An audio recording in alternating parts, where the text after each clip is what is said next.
Last week I was in CVS and I was looking for a birthday card, and next to the birthday card section was a section on sympathy. And I remember picking up a couple of the cards and they were just so soppy. It sounded so insincere with some of them. And it brought me to this question: what is the difference between sympathy and empathy? Because we know that empathy is incredibly important in the workplace and also in our general lives. But if we were to find both of them, what would be the differences and why?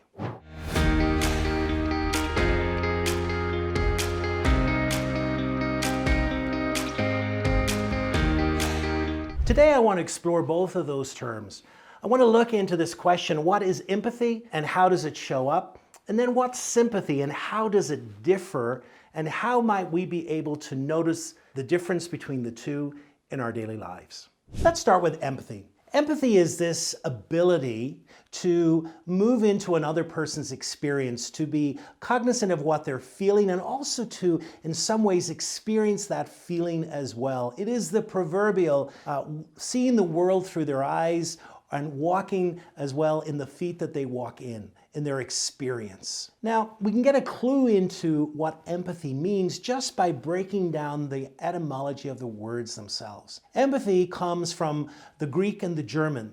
The Greek is empathos, which is in feeling. And see, you get a little bit of that movement, to move into the feeling of another person. The German as well, Einfühlung, is exactly the same thing, to move into the experience. And so that's exactly what is happening when we have empathy. It means that we're joining and connecting with another person in an emotional way. We are letting their emotions impact us. And of course, part of that is part of our human design. We are designed as human beings to be able to mirror the emotions of other people, to join into that experience. And that becomes incredibly important. But it's also incredibly important for human connection, that we are able to be with another person in the emotions that they are experiencing at that time. So how does that differ from sympathy? So let's explore sympathy just a little bit. So sympathy kind of goes into this mode of saying something that's expected of us. It isn't quite as sincere as empathy, and certainly there's not the connection that we have with empathy. It's also often laced with some pious platitudes. You know, you've heard some of the sympathetic things that are said to us. You know, oh, something terrible happens and the person says, well, it's God's will, or else they'll try and solve the problem. And that's one of the key differences between sympathy and empathy. Empathy is about being present in the emotion and not necessarily looking for a solution. Sympathy is actively looking for the solution and saying things to try and clear up the mess or to bring resolution. Brene Brown talks about this, and she said, you always know you're in sympathy talk when the sentence begins with "at least." And so things like, well, I lost my job. And you'll say, well, at least you can go looking for another one. And so always be careful when you're in that language, because you are not sitting with another person in their emotion. And of course, there's a certain amount of vulnerability in sitting with another person in their emotion, in being able just to experience in that and not rush or seek to have a solution.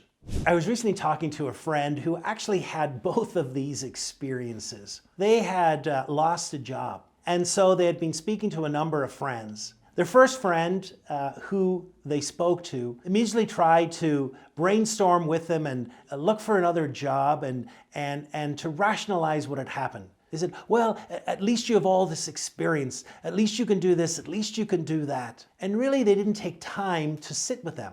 Whereas a few days later, they sat with another friend. And so they explained what had happened. And the friend just sat down with them and looked at them and said, wow, I can't imagine what you're going through.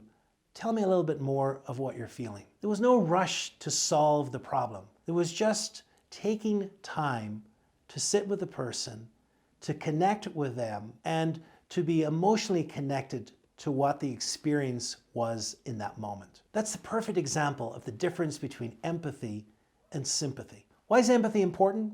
Because we know that people who are more empathetic or 40% more impactful as leaders?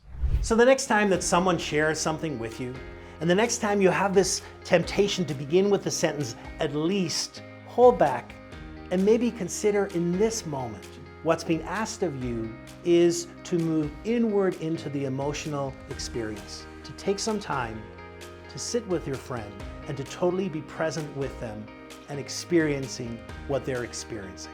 If you found this video helpful and you'd like to know different ways of how to expand your empathy, then watch this next video, which explores different practices that you can integrate into your life that will help you expand your empathy.